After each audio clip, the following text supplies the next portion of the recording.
आपने कह दिया पराए घर जाना है। समय आया, उस बेटी का विवाह हुआ। विवाह होने के बाद जब वो अपने ससुराल जाती है बेटी, तो वहां पर सासू माँ कहती हैं, 2-4 महिला आपस में बैठ करके कहती हैं, अरे आपकी बहू रानी कैसी हैं? ठीक है, कुछ सीखी दुखी नहीं है, कोई ढंग नहीं है, लबर खबर वाली है। तो दूसरी महिला कहेगी क्या, अब आपकी बेटी बन गई है, आपकी बहू आ गई है, कुछ सिखाओ कुछ पढ़ाओ। क्यों? पराए घर से आई है। माँ कहती है कुछ सिखाओ पढ़ाओ, पराए घर जाएगी। और जब अपने पराए घर चली गई तो पराए घर जाने के बाद वहां की सासू माँ कह रही है क्या, कि पराए घर से आई है, यानी कि ना उसका घर यहाँ का ना वहां का, दोनों घर नहीं रहा, ना मायका ना ससुराल।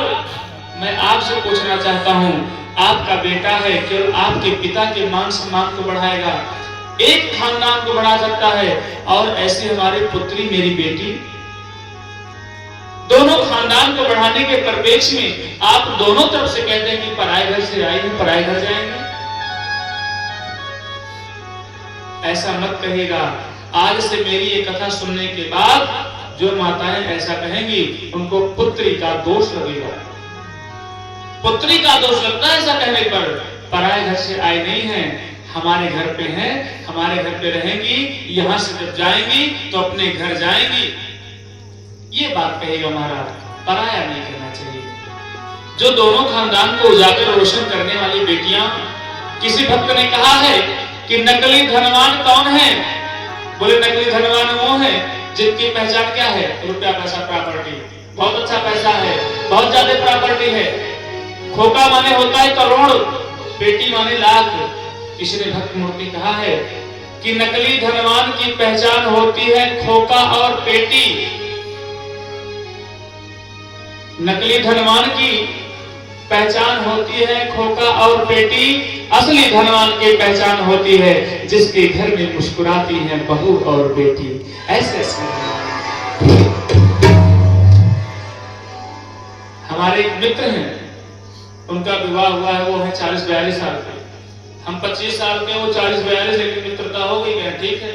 हमारे मित्र 82-82 वर्ष के हैं, बड़ो बाबा, और मित्र भाव से मानते हैं। हमारे मित्र हैं, उनकी पत्नी गर्भधारण की थी, तिलौली में वो थे। हमसे फोन किए, कहे महाराज जी हम उसमें उन्नाव में कार्यक्रम में थे। हमने कहा बताइए क्या बात है? कहे महाराज जी बड़े दुख की बात है। हमने कहा क्या हो गया? कहे मेरी पत्नी गर्भवती थी। अब ये बात अगर कोई फासले में कहे कि मेरी पत्नी गर्भवती थी और बच्चा ठीक से हो गया तो ठीक है। अब हमने कहा कोई कहे व्यक्ति कि मेरी पत्नी गर्भवती थी, बड़ी दुख की बात है, तो आदमी क्या समझेगा? कोई मर गया, वही तो समझेगा। हमने कहा भैया क्या हो गया? तो कह रहे कि महाराज बड़ी दुख की बात है, हमारे पास 5 बेटा हैं, मैं चाह रहा था कि एक बेटी हो जाती तो कम से कम 1 लोटा जल देने के लिए महाराज हो जाती मेरे घर में। इस बात को लेकर के ऐसे हमारे मित्र सुन करके मन गदगद हो गया कि बेटी के लिए भी कोई आस कर रहा है, लेकिन बेटा हो गया था, इस बात का ग्लानि था।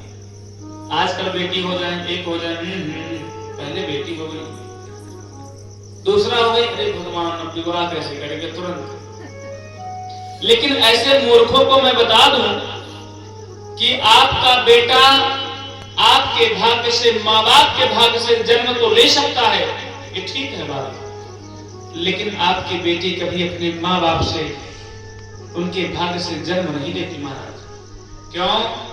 ब्रह्मा जी ने लिखे गई छठी रात के अंक, राई बढ़े न तिले घटे, रहो रे जीव निसंग। ब्रह्मा जी महाराज बेटियों को जब लिंग का निरूपण करते हैं मां के गर्भ में, बोले तभी कन्या बनाते हैं जब उसके भाग्य में ठीक सब लिख देते हैं महाराज। माँ बाप के भाग्य पर निर्भर करके बेटियों को नहीं भेजते। कितनी गरीब बेटियां हैं बोले घर में खाने के लिए आने दाने भी नहीं है, और ऐसे ऐसे सुंदर घर में महल में चली गई हैं कि उनका घर एकदम राज घराने के तरीके से हो गया। ताली ठोको, पूरा देखो।